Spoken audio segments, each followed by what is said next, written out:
La question de l'esclavage, elle est totalement présente aujourd'hui dans la société française.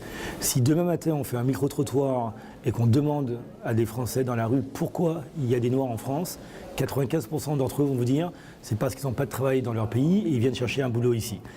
Alors que ça ne correspond absolument pas à la réalité. La France aujourd'hui, dans son histoire, dans son passé, s'est construite avec cette composante africaine, donc exportée ensuite vers la Caraïbe, vers l'océan Indien. Et qu'aujourd'hui, s'il y a des Noirs en France, c'est parce que la France était un pays esclavagiste et colonialiste pendant quasiment 6 siècles. Ce thème me touche d'abord personnellement. Je suis un afro-descendant, un descendant d'esclaves, et donc c'est une partie de mon passé. Et puis surtout, dans ma qualité professionnelle d'homme de médias, je me suis rendu compte à quel point la population française, dans sa très grande majorité, ne connaissait pas cette partie de l'histoire française et qui pourtant explique aujourd'hui la réalité de composantes multiethniques de la France. Et pour moi, c'est extrêmement important que cette fondation existe et puisse non seulement porter ce message sur la réalité de ce qui s'est passé pendant plusieurs siècles, et puis qu'on puisse construire à partir de cette réalité un futur où il y a un vrai bien-être, bien vivre ensemble avec toutes les composantes de la société française.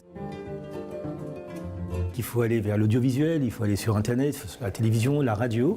Donc j'aurais aimé qu'on monte une plateforme multimédia sur justement... Il y a déjà beaucoup de choses qui ont été faites, donc il ne s'agit pas de refaire forcément un autre film, même s'il en faudra d'autres.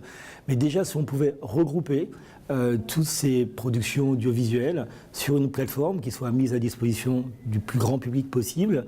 Et puis il faut également qu'il y ait une obligation, notamment pour les chaînes de service public, de traiter de ce sujet. On va bientôt arrêter la chaîne François, donc on aura encore moins d'espace d'expression que ce qu'on avait jusqu'à maintenant.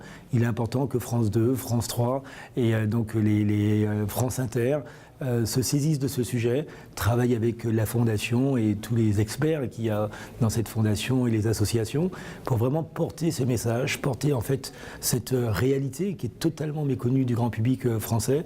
Je pense que c'est vraiment la priorité.